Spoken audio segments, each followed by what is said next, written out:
Unaware of his wife's real identity as an heiress, her husband and groom's family humiliate her at their wedding reception. Then she cancels the $1 billion deal. He didn't just humiliate her. He did it in front of hundreds of people, under bright reception lights, while she stood in a white dress, still carrying the softness of love in her eyes. At their wedding reception, yes. Their wedding, Ethan Cole lifted a champagne glass and laughed along as his family mocked Claire's modest upbringing, her simple taste, and her cheap-looking relatives. His mother joked that Claire brought a good heart instead of money. His brother joked she didn't know which fork to use. His co-worker Vanessa pressed herself against him, while guests whispered that she looked more like the real bride. Claire smiled through it all, her heart cracking behind the veil. What Ethan never knew, what none of them knew, was that the quiet woman they saw as plain and useful was the majority shareholder of a multi-billion-dollar empire, Adams Holdings. The very company the Cole family was desperately trying to partner with for a deal worth over $1 billion. That night, they toasted to their future, bragged about the partnership, and laughed at the girl they thought came with nothing. By the next business morning, while Ethan still believed he had married a powerless woman he could shape, manage, or quietly replace, Claire walked into a corporate boardroom under her real title. And when the Cole family arrived, expecting a celebration of their billion-dollar deal, she placed evidence of their own words on the screen and said the sentence that shattered everything. Adams Holdings is withdrawing from the $1 billion partnership with Cole & Partners. He thought she was a nobody. He thought she was pliable. He thought she was his stepping stone. What he never realized was this: the woman he publicly belittled held the same pen that could rewrite his entire destiny. Dear viewers, thank you for being here. Watching without subscribing is like standing silent while Claire is mocked in a room full of people. When you subscribe, you stand with every person underestimated, every heart underpriced, and every quiet soul who chose dignity over acceptance. Please subscribe and tell me where you're watching from in the comments. Claire Adams had a last name worth $1 billion, and yet she was on her knees on a faded rug, pressing old shirts into a cardboard box like they were the only things that really belonged to her. The box was for charity, but it looked like something else too, a quiet attempt to strip her life down, piece by piece, to what was real. Claire was 29, slim, dark-haired, and soft-spoken. To the world outside this modest apartment, she was just Claire Adams, a project coordinator at an investment firm. In a city where Adams was as common as Smith, no one blinked at her surname. No private car outside, no designer labels on her shelves.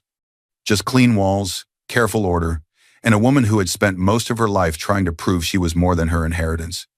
On the nightstand, a photo watched her. In it, a much younger Claire stood in a construction helmet beside a tall man in a work jacket, both of them grinning under the metal frame of an unfinished building. The man was Daniel Adams, her father, founder of Adams Holdings, and the reason people whispered words like empire and fortune around her family. Her fingers paused on a worn blue hoodie, Daniel's hoodie. She pressed it to her chest for a second. The world outside might only see steel and glass when they heard Adams Holdings. Claire still saw this, her father laughing as dust floated through a factory, sleeves rolled up, hands dirty, telling her that none of this mattered without respect. When Claire was 14, Daniel had walked her through the main office of Adams Holdings. Phones rang, people moved fast, and the company logo, 3 simple metal lines fanning upward, shone on the wall. He introduced her to everyone just as Claire. Not Miss Adams, not the future owner, just Claire, he'd told the staff, shaking hands with a tall man in a dark suit, Mr. Grant, their longtime lawyer. Mr. Grant had smiled at her kindly, his tie slightly crooked, and whispered, "Your father has big plans for you." But Daniel never once said Heiress that day.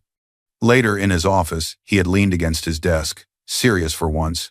"If you ever want to know who truly respects you," he told her, "hide the part of you they can use." That line dug itself deep inside her. Years later, when Daniel's sudden heart failure left Margaret Adams, Claire's mother, as chairwoman, Claire became the majority shareholder by law. Lawyers like Mr. Grant walked her through numbers so big they barely felt real. Legal documents listed her as C.R. Adams, through a private family, trust her father's way of keeping her name out of the spotlight. She signed papers with shaking hands, formally owning more than half of the company he'd built from steel and sweat. The world expected a glamorous heiress to explode onto magazine covers. Instead, Claire asked for something simple: a quiet role in a smaller branch of the firm under a different trade name. No one there saw majority shareholder on any badge. They just saw a disciplined perfectionist who didn't talk much about her family. She wanted to know who would treat her well when they thought she had nothing to offer. As she folded another shirt into the donation box, her phone buzzed on the nightstand. The screen lit up with a name: Mom. Margaret. Claire reached for it, wiping dust from her fingers. Margaret, board wants your temperature on the coal partnership before final signing. Compliance reminder: you still hold veto power. Her chest tightened. The coal partnership, a potential deal so huge it made even Adams Holdings move carefully. Cole and Partners, a mid-sized firm trying to grow fast, had approached Adams for a strategic investment. A partnership like that could change the Cole family's future forever. Months earlier, when the proposal first arrived, Claire had quietly informed compliance that she was dating one of their associates, Ethan Cole. The ethics team had logged the conflict, limited her access to financial negotiation details, but left one thing under her name exactly as Daniel had wanted: veto power over reputational risk. She read the line again: you still hold veto power. Her thumb hovered over the keyboard, but before she could reply, another notification slid across the top of the screen. It was a picture from Ethan. Ethan was 31, confident, clean-cut, and charming enough to make strangers open up in minutes. When he first met Claire at a charity event, he had called her refreshingly normal and laughed about fake rich kids. He didn't know he was talking to a real one. On Claire's phone, the photo showed Ethan at what looked like an office party. His arm was slung around a group of people, all dressed sharp. On his left side stood a woman with perfect hair and sharp eyes. She leaned into his shoulder, just a little too comfortably. The caption under the picture read, "Wish you were here, Claire. They all think we're the perfect couple." The woman beside him had a tag: Vanessa Reed. Claire had heard that name before. Vanessa was Ethan's co-worker, a fellow associate at his firm, always in his stories about late nights at the office and big accounts. Something in Claire's stomach nodded even as she forced herself to smile. She zoomed in without meaning to. Vanessa wasn't just standing near him. Her hand rested lightly against his back, fingers pressing into his jacket. It was the kind of touch that knew where it belonged. Her phone lit again with a call. Lily. Lily was 28, Claire's best friend since high school, and the only person outside the family who knew all the truth. Lily worked as a nurse and had seen enough of human nature to recognize when people were pretending. "Hey," Lily said when Claire answered, her voice warm and bright. "You ready to be Mrs. Ethan Cole, or do I need to rescue you?" Claire laughed softly. "Too late. Engagement ring is on. No rescue now." "I saw Ethan's post," Lily replied. "That Vanessa woman is glued to his side. You sure you don't want me to trip her by accident at the wedding?" "She's just a co-worker," Claire said quickly, though her eyes stayed on the screen. "They work together, it's normal." Lily didn't push, but her silence said everything. "You're quiet," Claire added. "Just remember," Lily said gently, "the people who talk about status the most are often the ones who'll use anyone to climb. Just keep your eyes open, okay?" Claire promised she would. They hung up, and the apartment grew still again. She set the phone down next to the photo of her and Daniel. Now the two images sat side by side, her father's dusty factory smile and Ethan's polished party grin. One built metal frames, the other built arguments and deals. As if summoned by her thoughts, there was a knock on the door, 3 quick taps. Familiar. Claire's heart lifted a little. She stood, brushed invisible lint from her jeans, and opened the door. Ethan stepped in with his usual easy charm. Up close, he smelled of cologne and office air. He wore a well-cut suit, but his tie was tugged loose like he had just escaped a meeting. "Hey, you," he said, leaning in to kiss her. "Wow, you've been cleaning again. Place looks minimalist. Very you." "This is not cleaning," she said with a faint smile. "It's donating. I don't need half of this stuff. That's what I love about you, Ethan said, walking past her and glancing at the donation box. Low maintenance, not like some of the demanding women at my office. You don't care about labels or fancy parties. You're simple, in a good way. The word simple stung, just a little. He picked up the framed photo of her and Daniel. Ethan knew Daniel had been in business, but not how deep. Claire had told him her parents worked in investments. She hadn't told him they were Adams Holdings. That your dad? Ethan asked. Yes, she answered, voice soft. He built something big. He worked hard his whole life. Yeah? Ethan smiled politely, then put the picture down without more questions. Speaking of big things, my parents are excited to really meet you at the engagement dinner. Richard and Linda? Claire asked, repeating their names slowly. She had never met them, only heard stories. Yeah. He rolled his eyes with a grin. They can be intense, old school. They care a lot about appearances, status, all that nonsense. Don't worry if they seem crazy at first. He laughed like it was all harmless. Claire forced her shoulders to relax. I'm sure it'll be fine. He wrapped his arms around her waist. You're perfect for me, Claire. You're calm. You're humble. You don't come with drama. My parents will get used to your background. He said it lightly, already walking toward the door, checking his watch. He didn't see the way her expression froze for a second, like someone had pressed a thumb into a bruise. Gotta run, he added. Busy week. Big client. I'll text you about dinner time, okay? She nodded. Okay. Be safe. The door clicked shut behind him, leaving the apartment quiet again. Claire stood there, his words echoing in her head. Your background. In the photo, her father's eyes seemed to watch her. On the nightstand, her phone vibrated again with a reminder from Margaret about the coal partnership review. Far away, in a house she had never stepped into, Ethan's parents were already setting the table for the engagement dinner, sharpening opinions she did not know yet. Claire took a deep breath and picked up Daniel's hoodie from the box, the fabric soft under her fingers. She had no idea that the next time she met Ethan's world, it wouldn't feel like a welcome. It would feel like a test she was never meant to pass. The first cut came before the food even hit the table. Claire felt it like a sharp line across her chest when Linda Cole, Ethan's mother, looked her up and down and smiled with her teeth, not her eyes. So this is Claire, Linda said, standing at the head of the long dining table. The room was filled with old portraits and shiny decorations that tried very hard to look important. You have such simple taste, dear. It's refreshing. The word simple hung in the air. Claire forced a polite smile. She wore a soft blue dress, neat and modest. Not cheap, just quiet. She had chosen it on purpose, the kind that did not scream, Heiress. Ethan stood beside her, his hand resting lightly at her back. He was proud tonight, his posture straight, his voice confident. This was his family's home, his family's world. He was the bridge she had stepped onto, hoping it would lead to love, not a fall. Opposite Linda stood Richard Cole, Ethan's father. He was in his 50s, with sharp eyes and a businessman's handshake. Richard led the firm, now negotiating with a major investment group. That group was Adams Holdings, Claire's family company. But Richard did not know that. To him, Claire was just his son's modest fiancée. Next to Richard was Jason, Ethan's younger brother. Jason was in his late 20s, more relaxed, with a restless energy. He smirked as he poured himself a drink, watching Claire with open curiosity, like she was a new show. A few seats down sat Vanessa Reed, introduced as a close colleague and family friend.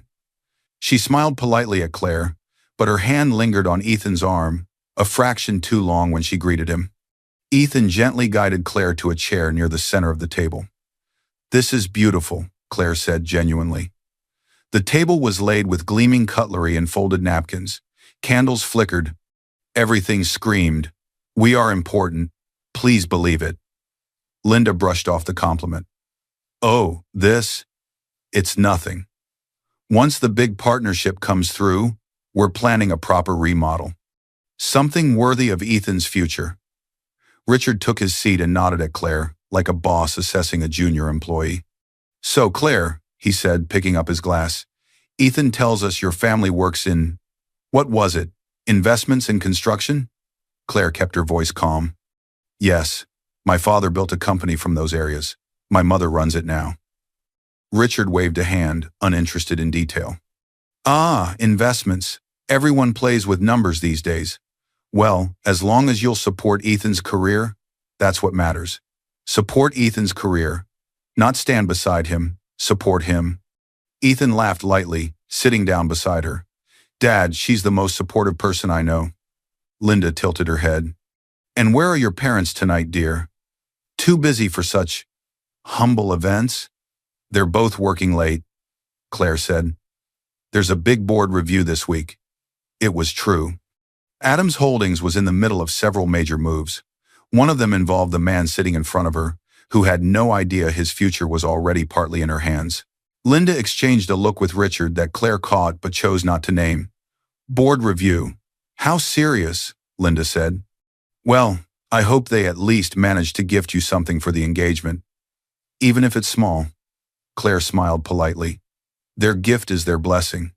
That's enough for me. Jason chuckled. Don't worry, once the big partnership hits, you guys can finally upgrade. New house, new cars, new everything. He lifted his glass toward Ethan. Right, big brother? Ethan smiled, but his jaw tightened. We're doing fine, Jason. On a sideboard behind Richard, Claire's eyes landed on a stack of papers, half tucked into a leather folder. The top page was slightly turned. She could see the words printed clearly. Adams Holdings Strategic Partnership, Proposal Draft. Her heart skipped. There it was. Her world, printed in black ink in this room, where she was being treated like she had nothing. Richard noticed where she was looking and laughed, a little too loudly. Oh, that, just work, can't switch off, you know how it is. Linda patted his arm proudly. We're in talks with a major investment group, Claire, Adams Holdings. Probably the biggest chance this family firm has ever had. Once we close that, we move from small league to big league. Everything changes. He said Adams like it was some distant legend, not the name on Claire's birth certificate. He didn't ask if she had heard of them. He didn't imagine she could be connected in any real way. She looked too ordinary. Claire's phone buzzed softly in her purse. A short vibration she knew well. While Linda turned to instruct a server, Claire glanced down. A message from Lily. Lily, you okay? Want me to call with a fake emergency? Claire's lips twitched. Claire, I'm fine. Just being studied like a charity case. She slipped the phone away before anyone noticed. Love your dress, Linda said suddenly, eyes sharp again. Did you get it on sale? You're so practical. It's charming. Charming. Simple. Practical. Claire kept her voice steady. I picked it because I like it. Linda nodded slowly, like she was judging a child's drawing. Practical is good. Ethan needs stability, not someone who thinks she can outshine him. Ethan gave a nervous laugh. Mom. Richard cleared his throat, changing the subject. So, Claire, what exactly do your parents contribute? Financially? I mean, wedding, new place, things like that? Claire's fingers tightened on her napkin. She chose her words with care. They offered to help, she said. I told them we would manage. We're both working adults. We can build together. Linda's smile thinned. So, not much then. That's fine. As long as you're not expecting us to carry everything. Ethan is already doing enough. Silence pressed around the table for a moment. This was where he could have set a boundary. This was when he could have said, Claire brings more than you know. Instead, Ethan laughed, tense, but still playing along. Mom, don't be harsh, he said. Claire knows what she's getting into. He said it with a joking tone, but the words cut. Claire turned her head, watching his face. She saw the truth hidden under the joke. He needed their approval more than he needed to protect her feelings. He didn't see the small crack forming in her trust. The rest of the meal blurred into polite questions and forced laughter. Linda compared houses. Richard spoke about numbers. Jason made little jabs about some people not knowing which fork to use. Claire answered when needed, quiet and polite, letting their words wash over her like cold water. Later, after dessert, she excused herself to find the bathroom. The hallway was lined with more portraits, all of serious men in suits. As she walked past Richard's study, she heard low voices through the half-closed door. Vanessa's voice came first, smooth, amused. "She's sweet," Vanessa said. "But do you really see yourself with her when your firm becomes big league?" Ethan's answer came, quiet but clear.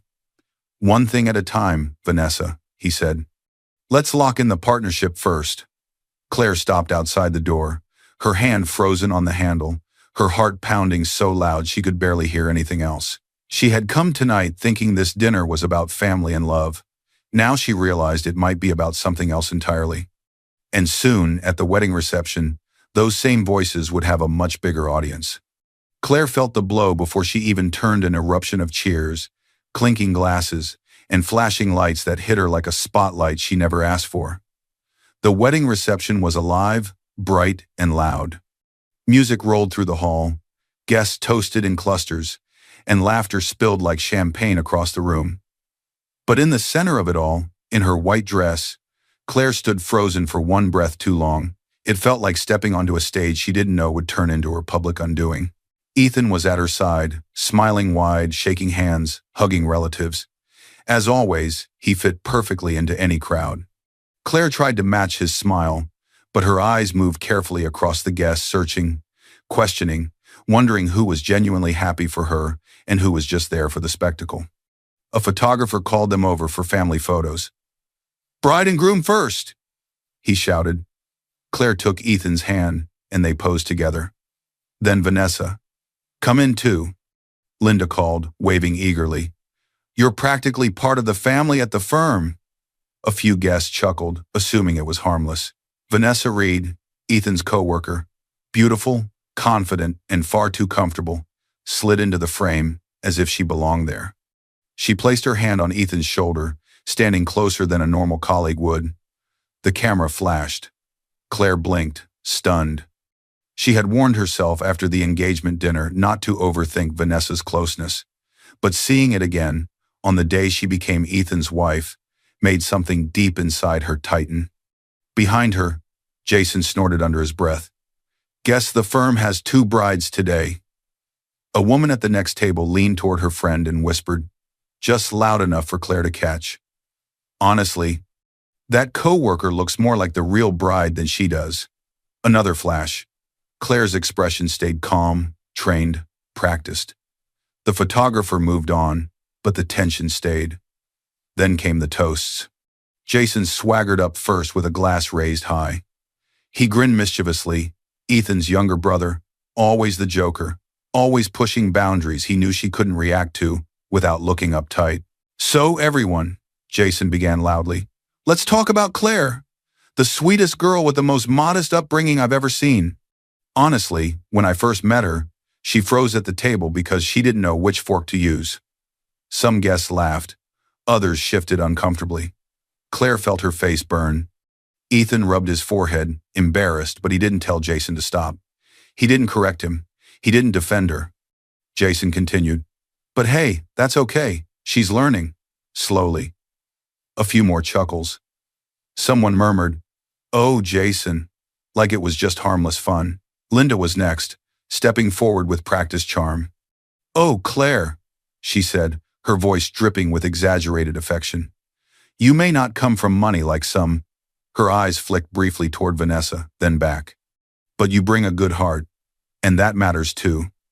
The phrasing was soft enough to pass as a compliment, sharp enough to pierce.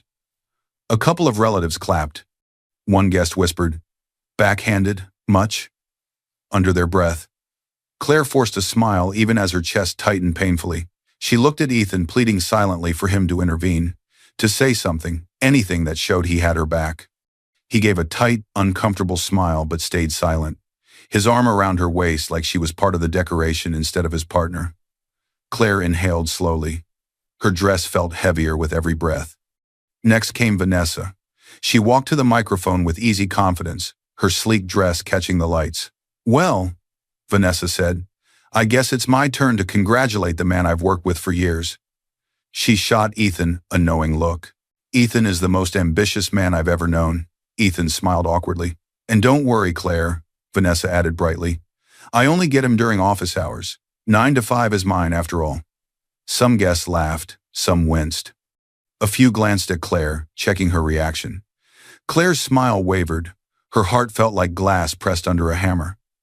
At one of the side tables, Lily quietly lifted her phone and started recording.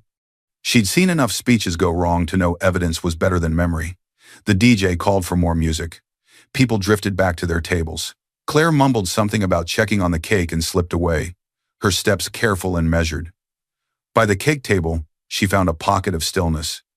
The towering dessert sat perfectly decorated, untouched. It looked more stable than she felt. Then she heard voices again. Richard and Linda were nearby, talking loudly to a small circle of guests. Their words carried easily. Richard said proudly, "Once the Adams Holdings partnership is signed, our firm finally becomes a major player. Ethan made this happen. He's the reason we're finally moving up." Claire's eyes widened, her breath catching. Linda laughed softly. "After that, we'll help them into a proper house. Maybe polish Claire up a bit. She doesn't realize yet how lucky she is. Poor thing would never see this kind of life without Ethan." Another round of polite laughter. Claire's hands trembled slightly as she steadied herself on the table edge. Richard reached into his jacket, pulling out a folded document notes from the partnership deal. The Adams Holdings logo gleamed under the lights, the same 3 metal lines Claire had grown up seeing on her father's office walls. They were bragging about becoming powerful through a woman they believed had nothing. They had no idea she was the one who would have to sign. Her heart pounded, anger, humiliation, disbelief colliding inside her. Her phone buzzed. Claire blinked away the sting in her eyes and pulled it out with shaking fingers. A text from Margaret. "Final signing, scheduled tomorrow at 10 a.m. We still need your signature as majority shareholder. If anything doesn't feel right with the Cole family, we can walk away. No deal is worth our name. Walk away." Her breath hitched. Her eyes filled, not spilling over, just gathering like a storm about to break. Behind her, another wave of laughter erupted. Jason was telling a fresh joke about her cute little education and learning to fit in. Claire stared at her phone, her pulse echoing in her ears. She had thought this day was the start of something beautiful. Instead, it felt like she was watching the truth of everything she had ignored. She swallowed hard, wiped a tear before it fell, and looked up across the room. Vanessa had her hand on Ethan's arm again. He didn't move it away. Claire's entire world was tilting, but not collapsing. Not yet. In the back of her mind, a quiet thought surfaced, almost a whisper. If this is how they treat the girl they think is powerless, what will they do when they learn who she really is? A question that would soon have an answer, and tomorrow that answer might ruin their future. Claire pushed through the ladies' restroom door as if the air outside had turned poisonous. It swung shut behind her, muffling the music and laughter. She stumbled toward the mirror, gripping the sink with both hands. Her wedding dress, white, delicate, chosen with love, was smudged at the waist from too many hands pulling her into forced hugs. Her lipstick was blurred at the corners from holding in words she didn't dare say into a microphone. It was supposed to be the happiest day of her life. Instead, it felt like she had walked willingly into a trap. Her breath came fast, chest rising and falling. The face in the mirror didn't look like a bride, it looked like a woman, cracking under the weight of humiliation she never saw coming. She reached for a tissue, trying to fix her makeup, but her hands shook. Her mascara smeared further, black lines staining her cheeks. Then a memory struck, sharp, sudden, and blinding.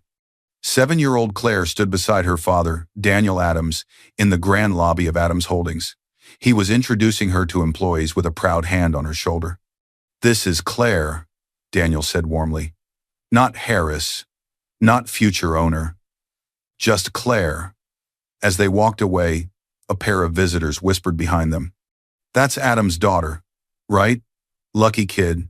She won't need a personality with an inheritance like that." Young Claire looked down at her shoes, wishing she were invisible.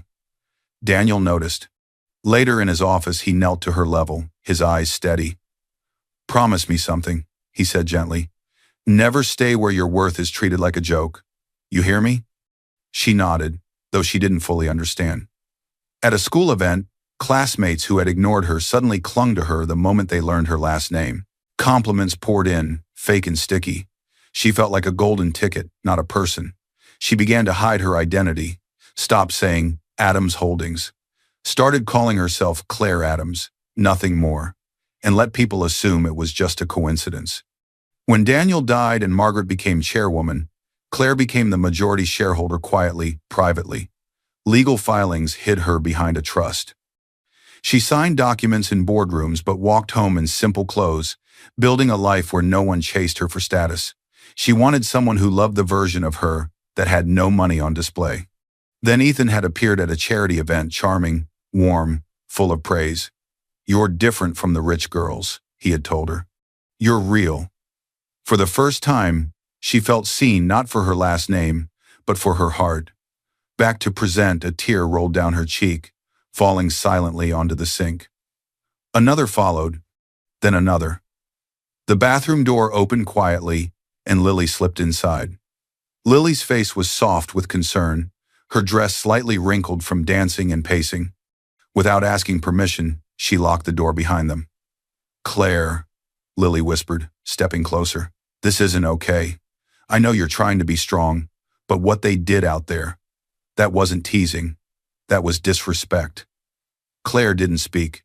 She stared at her reflection, eyes red, lips trembling. Lily took a breath, then pulled out her phone. I recorded some of the speeches. I didn't plan to, but when Jason started, I had a bad feeling. You need to hear what they sound like from the outside. Claire hesitated, part of her still wanting to protect the fantasy she had built, but she nodded. Lily played a clip. Jason's voice filled the small, tiled room. She didn't even know which fork to use, but she's learning, bless her. Laughter followed, loud and cruel in the echo of the bathroom. Claire squeezed the edge of the sink. Another clip, Linda's voice now. She may not bring money, but at least she brings a good heart. Ethan has always been generous. More laughter. A clink of glasses. Then, Lily opened another video, this one recorded near the bar, when Claire had stepped away earlier to greet relatives. Ethan's face appeared on screen, slightly flushed, talking to a colleague off camera. Vanessa was beside him, sipping her drink. Ethan's voice. Claire? She's sweet, innocent. She thinks she understands wealth, but once this partnership hits, she'll finally see real luxury. Vanessa laughed. You're too good to her. She's lucky you chose her. The clip ended there. Claire's hand flew to her mouth. Tears streamed freely now. The man she married had been laughing behind her back, laughing at her simplicity, her trust, her love. Lily squeezed her shoulder. You deserve better, Claire. You deserve someone who defends you even when you're not in the room. For a long moment, Claire said nothing. Then something inside her shifted quietly but powerfully. The last piece of blind devotion slipped away, leaving behind a woman who finally saw the truth. She wiped her tears with slow, steady movements, straightened her back, adjusted her dress. Her breathing calmed. A thought rose in her mind, steady as her father's voice. They weren't laughing at my dress or my parents. They were laughing at the woman they thought could never walk away. Claire lifted her chin, her hands stopped shaking. Her reflection looked different now, no longer wounded, but awakening. She pulled out her phone and clicked on Margaret's name. When her mother answered, Claire's voice was calm, strong, absolute. Stop the signing tomorrow, she said. Put everything on hold, and tell Mr. Grant I'll come in myself to explain why. She hung up, then she lifted her eyes to the mirror again. Somewhere outside the bathroom door, the crowd roared with applause as the DJ announced the next dance. Soon, they would be clapping for something else. Claire entered the glass-walled conference room with more composure than she felt inside. She had barely slept. The wedding dress now hung in her wardrobe like a costume from someone else's life. She'd traded it for a simple dark blouse and tailored trousers, her hair pulled back neatly. Only the faint redness around her eyes betrayed the night she'd just lived through. The moment she stepped into Adams Holdings headquarters, the minimal white space, the quiet hum of printers, The company logo etched into the glass. Something inside her straightened. This was her world. Her father's world. Her name. Her power. And today, that power was being tested. She sat at the long table, still feeling the ghost weight of her wedding ring. Her finger felt lighter. Her chest did not. Across from her sat Margaret Adams, her mother poised, controlled, sharp-minded. In her early 50s, Margaret carried authority effortlessly, her presence filling the room without raising her voice. Beside her was Mr. Grant, their longtime lawyer, steady-eyed and calm. Next to him sat Mr. Heiress, a senior board member in his 60s, a numbers man. A man who evaluated risks faster than most people read headlines. A compliance officer, Miss Patel, sat near the end, a file open and ready. On the table rested a stack of folders. Mr. Grant broke the silence first. "Claire," he said gently, "we gathered everything you requested overnight. The financial reality of Cole and Partners isn't as strong as their pitch." Margaret slid a folder toward her daughter. "See for yourself." Claire opened it. Pending loans, delayed payments, overconfident growth projections, and a heavy, undeniable dependency on one thing: the Adams partnership. Mr. Heiress cleared his throat. "They've already signaled to their small investors that they expect exponential growth once a major institution signs on. Their entire expansion plan depends on us. Without the partnership, they can survive, but they'll have to scale back hard. Their talk about leapfrogging competitors is wishful thinking." Claire felt a jolt of understanding. "So they were never seeing me," she murmured. "They were seeing access." Margaret softened slightly. "They underestimated you, Claire. They assumed you were just an employee at a small branch. They assumed you had no influence here. They behaved accordingly." Miss Patel, the compliance officer, folded her hands.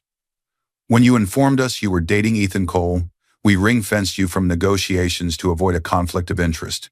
But your father's veto clause, attached to reputational risk, still sits with you as majority shareholder." Mr. Grant tapped a page labeled Ethics and Reputation Policy. "If a partner's conduct is harmful, disrespectful, or likely to damage our public image," he said, "you have every legal right to halt or cancel the deal. The board can recommend, but you are the final signature." Claire swallowed. Her mind flashed back to the reception, Jason's jokes, Linda's condescension, Vanessa's smug 9-to-5 line, Ethan's laughter about real luxury, the way no one had stepped in. Lily's video clips were now saved in a secure folder Mr. Grant had already reviewed. "I don't want revenge," Claire said quietly. "I don't want headlines. I just don't want the Adams name tied to people who think that way about others, or about me." Margaret nodded. "This isn't about personal hurt, even if the hurt is real. It's about the culture they've shown us. They see people as rungs on a ladder, not partners." Mr. Heiress looked at Claire gently. "We can go ahead with the signing, renegotiate terms, or walk away completely." Miss Patel added, "For now, we've only told Cole and Partners that today is a final review before signing. We haven't warned them about any change in direction. Until you decide, we keep it neutral. The board will support whatever you decide as long as we can explain it with facts." Mr. Grant glanced at his notes. "The recordings from last night, the engagement dinner incident you described, and their internal posture all create a picture. They expected to gain status from us, while privately speaking with contempt about our shareholder." Claire closed her eyes for a moment. A small part of her still felt the weight of what she had believed about Ethan. The kindness he had shown early on, the jokes, the quiet evenings, cooking together in her small kitchen. Ending everything in a boardroom felt both empowering and heartbreaking. Mr. Grant, sensing her struggle, reached into his briefcase. He placed a thin stack of documents in front of her. "Separate from the partnership," he said quietly, "these are the initial papers for a petition to dissolve the marriage.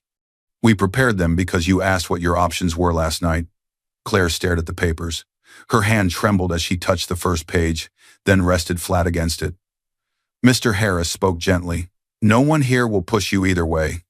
This room is where you decide what you can live with." Her wedding finger caught the light as she slowly turned it. Bare now, remembering the ring that had sat there yesterday. Was she ready to let go? Of Ethan? Of the carefully constructed story she'd told herself? Of the hope that he might change when the pressure eased? Her breath deepened. "I thought he loved me," she whispered. Margaret placed a hand over hers. "He loved the comfort of you, not the responsibility of respecting you." Claire's eyes glistened, but she didn't cry. She stared at the partnership folder one more time, then at the ethics policy. Something inside her hardened, not cold, not cruel, just clear. Mr. Grant waited. "The question is," he said, voice steady, "are you ready to let go of Ethan completely and treat this like any other risky partner?" The room fell silent. Claire lifted her eyes. Her answer was forming, solid and inevitable, but she wasn't ready to speak it yet. Instead, she asked a different question, one that made everyone pause. "What happens," Claire asked quietly, "when the Cole family discovers the deal is being canceled by the woman they mocked at their own son's wedding?" A long, heavy silence settled over the room. In that silence, a line was quietly drawn, and on the other side of it, a confrontation was already waiting. Claire slammed the evidence folder onto the small conference table, so hard that Lily jumped. The room was tucked deep inside Adams Holdings' legal wing, its frosted glass walls turning the rest of the floor into shifting silhouettes. A single overhead light glowed above them, throwing hard edges on the stack of files and the large screen mounted on the wall. "Let's start," Claire said. Her voice was steady now, no tears, no tremors, just a controlled fire. Lily, her best friend, still in the same dress from the night before, hair pulled into a messy ponytail, pulled out her phone and plugged it into the HDMI cable. She spoke softly, but her hands moved fast. "Claire, I saved everything I could from the reception," Lily said, "just in case you needed more than your memory." The first video appeared on the screen. Linda's voice rang out clearly. "She may not bring much money, but at least she brings a good heart." Guests laughed. In the video, Claire stood there in her wedding dress, smiling politely while humiliation wrapped around her like a spotlight. Claire's jaw tightened, but she didn't look away. Lily clicked to the next clip. Linda again, off mic but loud enough. "Her relatives look cheap, don't they? I hope they don't ruin the pictures." Another soft ripple of laughter from the guests in the background. Lily paused the video. "There's more. But before I show you the rest, check this." She unplugged her phone and handed Claire her own. "What am I looking at?" Claire asked. "Open your messages," Lily said. "That family group chat Linda added you to for seating charts, you said you muted it ages ago." "You hardly ever replied," Lily added. "I think they forgot you could read everything." Claire frowned, instinctively unlocking her phone. There it was. Cole family plus Vanessa Linda had created it weeks before the wedding to coordinate times, outfits, and logistics. Claire had glanced at the essentials, then muted the endless chatter. Her thumb hovered. Then she tapped it. The chat history flooded the screen. Lily mirrored it onto the large monitor. Old messages scrolled up, planning, jokes, photo attachments. Then Lily slowed near a particular section. "Ethan. Marrying Claire is strategic. She's connected to investments, whether she realizes it or not. Once everything lines up, we're in." Richard. "Exactly. Once Adams approves the partnership, our firm levels up. Ethan, this is your chance to secure our future." Linda. "She's plain, but at least she won't challenge you. Better than someone like Vanessa, too opinionated." Vanessa. "Don't worry. I know my role. Just don't forget who's been next to you in the grind." Claire felt each line cut through her. Lily swallowed. "Keep going." Claire scrolled further. Another block of text. "Ethan.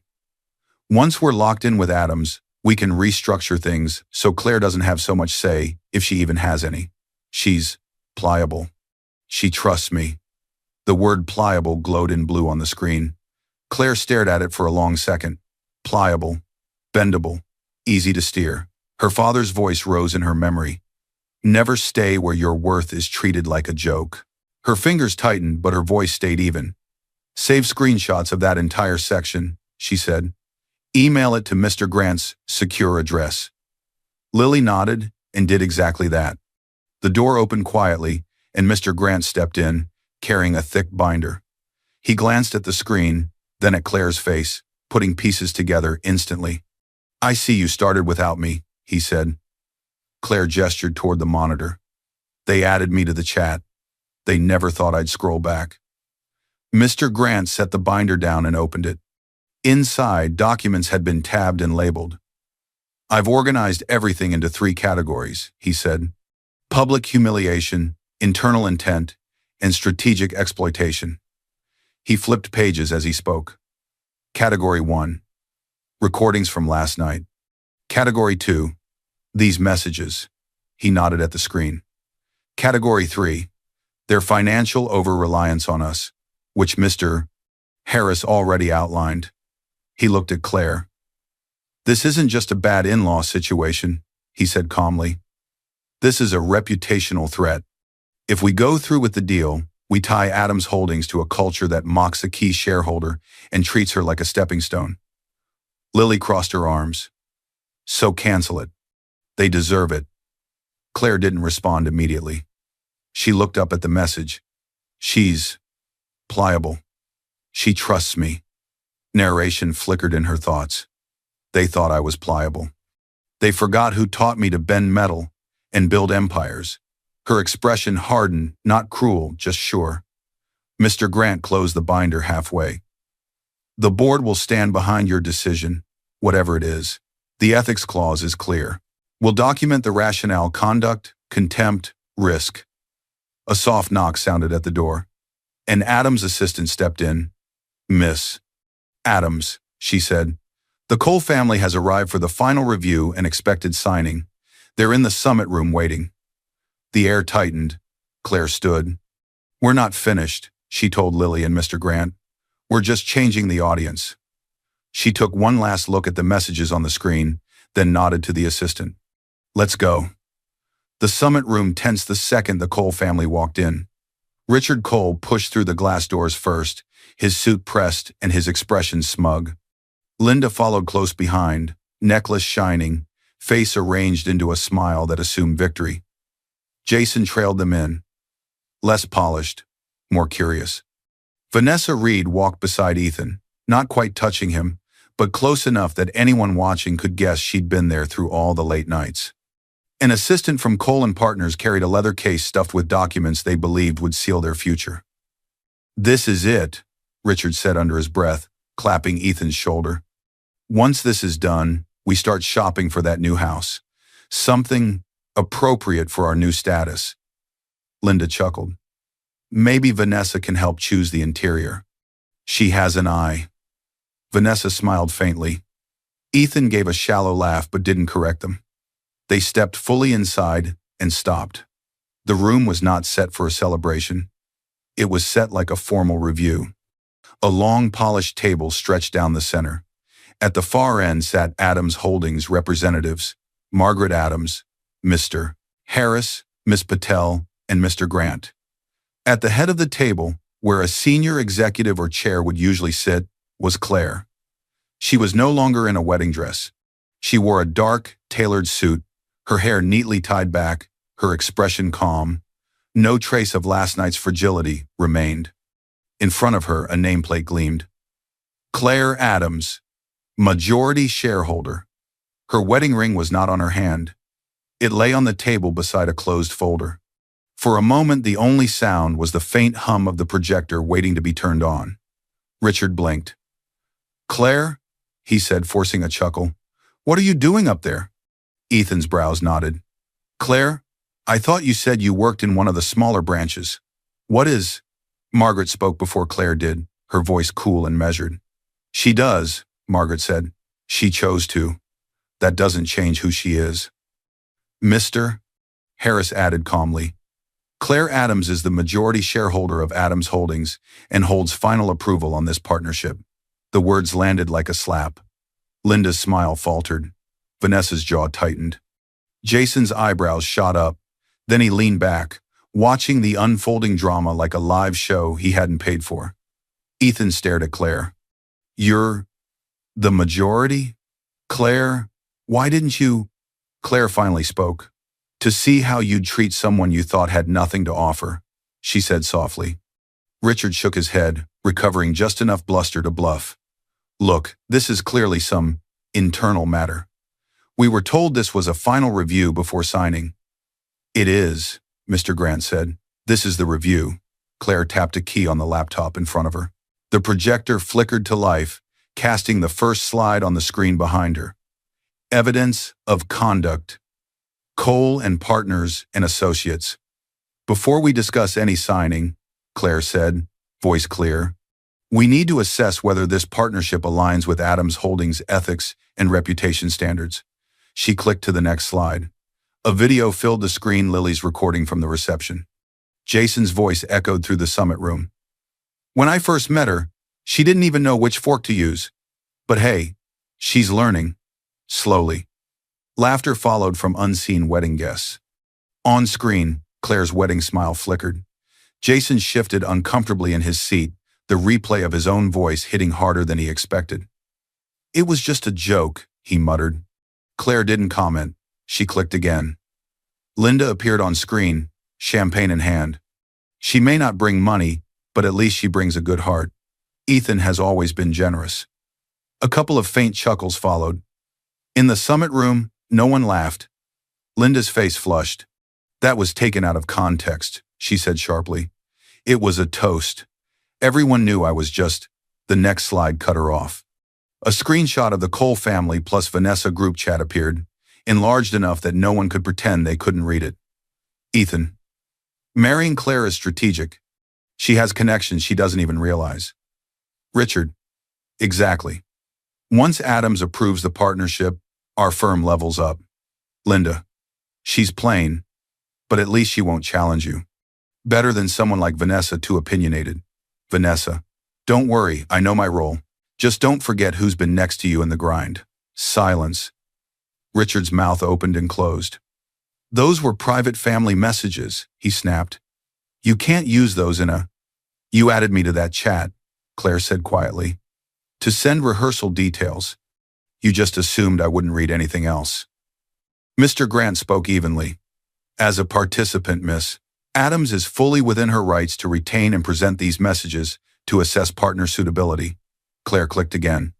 Another screenshot from the same chat appeared. Ethan. Once we're locked in with Adams, we can restructure things so Claire doesn't have so much say, if she even has any. She's pliable. She trusts me. The word pliable glowed like an accusation across the wall. Ethan's face drained of color. I didn't mean Claire. That was just... You meant it enough to type it, Claire said, her tone still calm. Vanessa sat rigid, her eyes darting between Ethan and the screen. Claire turned to the final slide, a highlighted section of the Adams Holdings Ethics and Reputation Policy. The line in bold, the majority shareholder may cancel or refuse any partnership if the partner's conduct presents a reputational, ethical, or cultural risk to the company or its key stakeholders. Narration whispered inside Claire's chest. They thought they were building their future on the back of a powerless girl. They didn't realize she was the one holding the floodgate. She turned off the projector. The room dimmed slightly without the white glare. She folded her hands on the table. Based on your conduct, she said, voice slow and precise, and under the terms of this clause, she took a breath. I've made my decision regarding the partnership. Every eye in the room fixed on her. The air felt thick, waiting. Claire's words fell into the silence like a verdict. Adams Holdings is formally withdrawing from the $1 billion partnership with Cole and Partners. For a moment, the room didn't react. It was as if sound itself had stopped. Then everything happened at once. Gasps, scraping chairs, papers rustling in panicked hands. Linda's hand flew to her mouth. Richard surged to his feet so fast his chair toppled backward.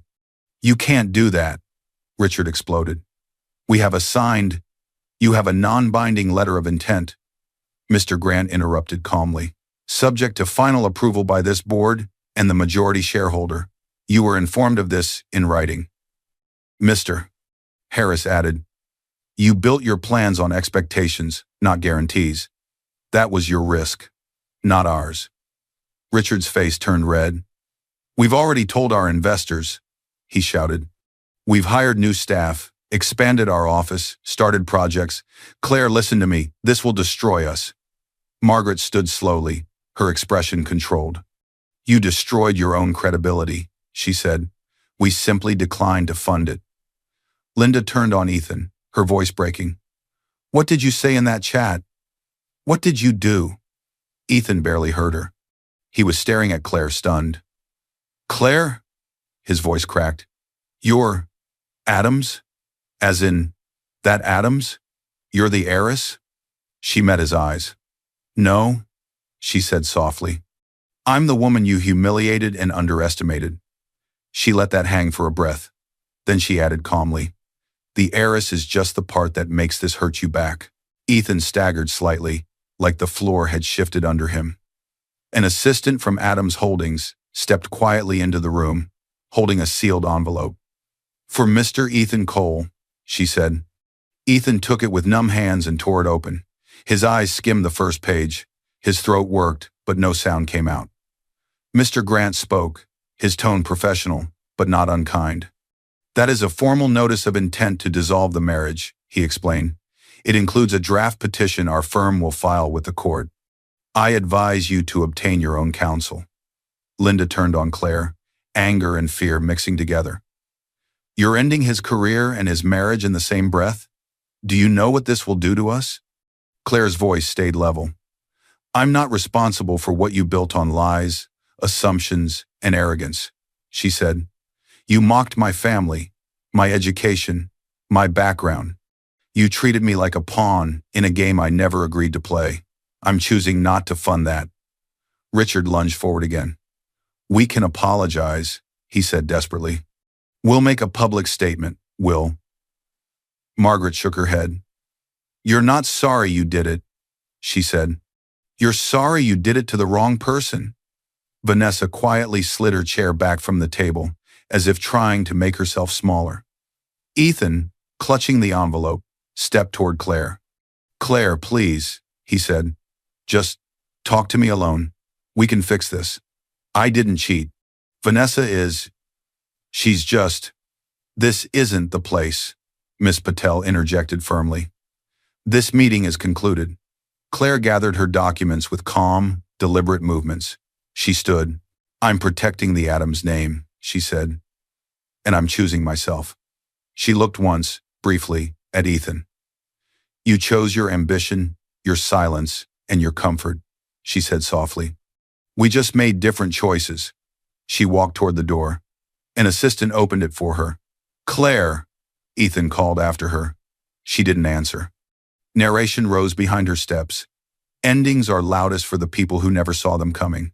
For me, it was just a door I finally decided to close.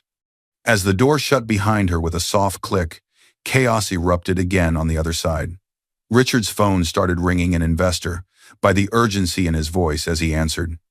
Another notification sounded on his assistant's tablet. An email with the subject line clarification on rumored deal collapse. The consequences had already begun. Ethan caught up to Claire in the hallway, his footsteps uneven on the polished floor. Claire, wait, he called, reaching out. His fingers closed around her wrist, not with force, but with desperate insistence. The glass walls around them reflected fragments of the summit room. Richard pacing, Linda gesturing wildly, Margaret sitting back down with the board, already pivoting to next steps. Assistants moved in and out, faces tight. Claire turned slowly to face him. Her expression wasn't angry. It was worse, calm. Ethan took a shaky breath. You can't just destroy my family over some jokes, he said. You're overreacting. I didn't know you were Adams. If I had known. She cut him off quietly but sharply.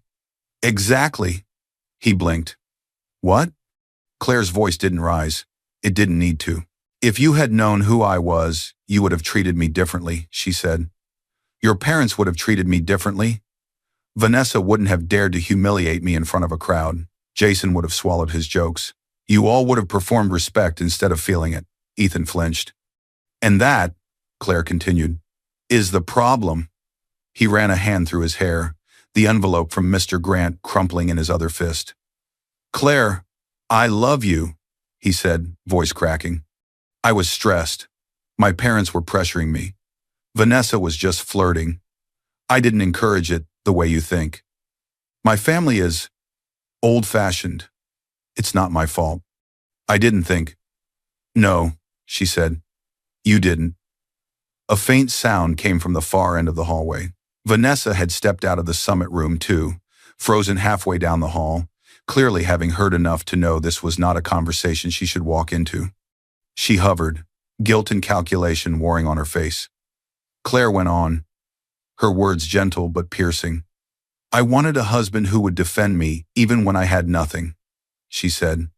Someone who stood beside me because of who I am, not what my last name is worth. Her eyes shone, but no tears fell. But you, she continued, defended your comfort, your image, your silence, and your billion-dollar dream. She took a small step back. You defended everything except me. Ethan's shoulders sagged.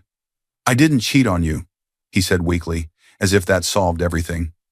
You didn't have to, she replied. You let someone else feel more entitled to your side than your own wife did.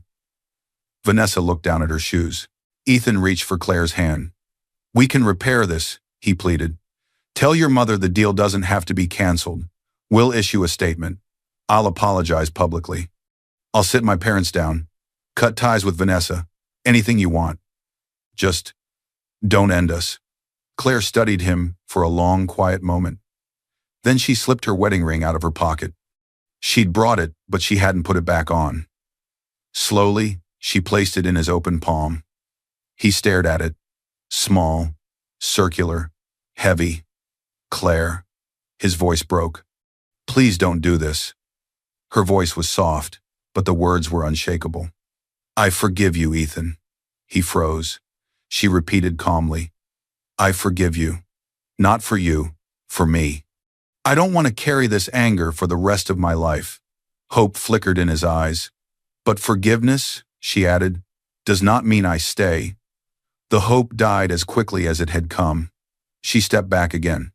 Vanessa instinctively moved out of her way, pressing herself closer to the glass wall. Claire, don't walk away, Ethan begged. Please. She looked at him one last time. I walked away, she said quietly, the moment you showed me what I meant to you. Then she turned and walked down the hallway, heels clicking in a steady rhythm. She didn't look back. Ethan stood frozen, the ring biting into his palm, the envelope still crumpled in his other hand. Behind him, he could hear his mother's raised voice through the glass demanding answers he didn't know how to give. Vanessa watched Claire disappear around the corner, then looked at Ethan with something like pity.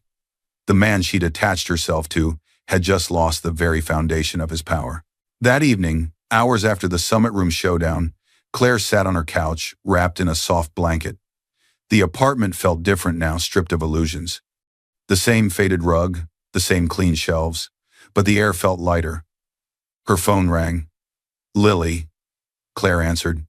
Hey, you need to see this, Lily said. No small talk. She flipped her camera to her laptop screen. A news article glowed. Adams Holdings walks away from billion-dollar deal over ethics concerns. Sources cite disrespect toward key shareholder. Claire's breath caught. Lily scrolled. Sources close to the negotiations, the article read, report that senior figures in the potential partner firm engaged in repeated disrespectful behavior toward an Adams Holdings majority shareholder at private events, prompting a last-minute withdrawal on ethical grounds. The comments section churned below. Who insults a major shareholder at her own wedding? If this is true, Cole and Partners is done. Imagine throwing away $1 billion deal for ego. Team Claire, even if we don't know who she is. Lily turned the camera back to her face. You're trending without a name, she said softly. They don't know it's you, but they know someone like you exists. Claire exhaled slowly. They think I destroyed them, she murmured. You protected yourself, Lily replied, and a lot of people watching will learn from that. The world had started to find out, and this was only the beginning. The first sound was the echo of her heels, steady, confident, familiar. Weeks later, Claire walked through the main hallway of one of Adams Holdings' development facilities.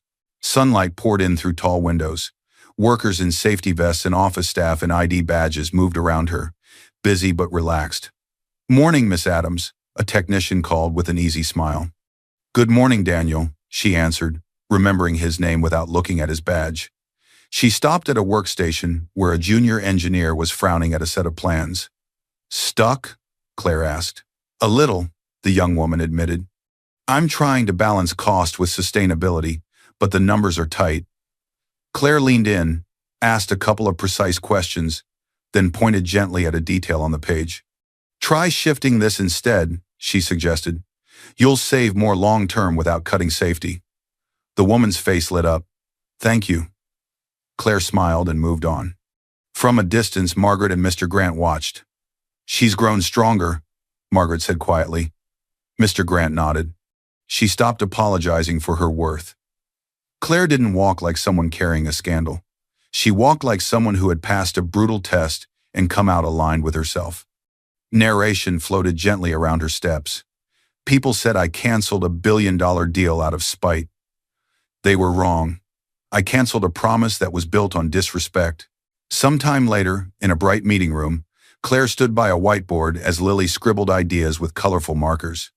On the top of the board, Lily had written in big letters, "Rebuild." Pilot program underneath. Bullet points. Legal support for women leaving financially abusive marriages. Short-term housing assistance. Career counseling and microloans. Workshops on recognizing red flags and strategic relationships. "Do you know how many people this is going to help?" Lily said, turning to her, eyes sparkling. "That's the point," Claire replied. "I can't change what happened to me, but I can help someone else walk away sooner than I did." They shared a quiet, satisfied smile. Claire wasn't just rebuilding her own life now. She was building a bridge for others. Later, alone in her office, Claire opened a small wooden box from her top drawer.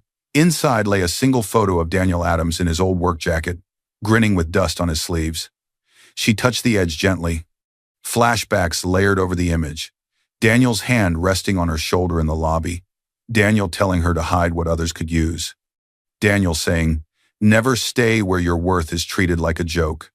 And another memory, quieter. "One day," he told her, "someone will try to buy your silence with comfort. On that day, remember your dignity is the only fortune that can't be taken." Claire closed her eyes and let the memory settle. "I remember, Dad," she whispered. She closed the box and slid it back into the drawer. A peaceful smile touched her lips. She stood, walked to the window, and looked out over the city, not from a place of loneliness, but from a place of ownership. In a smaller part of the city, far from glass towers, Ethan sat in a cramped office with peeling paint and old blinds that wouldn't quite close. The name on the glass door was different now, a small consulting firm trying to stay afloat. Cole and Partners had survived the blow, but it had been forced to downsize, merge pieces, and swallow humiliation. The grand expansion never came. On Ethan's desk, an article glowed on his computer screen. Adams Holdings majority shareholder, praise for ethical stand. Industry calls it a new standard for partnerships. A photo of Claire at a recent panel discussion accompanied the piece, calm, confident, speaking about integrity in business. They called her a private majority shareholder, not by name, but he knew every line of her face. His shoulders sagged. His phone buzzed with an email notification, another rejection from a potential client who had concerns about past headlines. He let it sit. On the corner of his desk lay a small velvet ring box.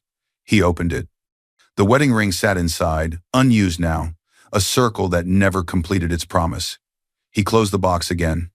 He had gambled everything on a future built on arrogance and assumption, and he had lost the only person who might have chosen him for who he was, not what he could gain. Somewhere else, in a well-lit cafe with plants in every corner, Vanessa posed for a picture with a man whose posture was relaxed, not predatory. He worked in education, not finance. His shirt sleeves were rolled up, his laugh soft. She posted the photo with a simple caption, "Learning to choose character over connections." She didn't mention Ethan, not in the caption, not in the comments, not even in the tags. Her expression was calmer, less sharp. She had learned through the collapse, the headlines, and the silence that proximity to power without ethics isn't safety. In their once grand living room, the Cole house felt smaller. Some of the expensive art had quietly disappeared from the walls, sold, traded, sacrificed to keep things afloat. A stack of letters sat on the coffee table. Notices from investors, legal correspondence, demanding emails. Richard paced in tired circles, phone pressed to his ear. "I understand," he was saying, for what sounded like the 100th time. "We're restructuring. Yes, the Adams deal fell through, but we have other options. No, it wasn't our fault." The caller hung up. He stared at the dead phone line, breathing hard. Linda sat on the couch, tablet in her lap. An article headline stared back at her. "Rumored wedding insults to major shareholder, allegedly triggered deal collapse."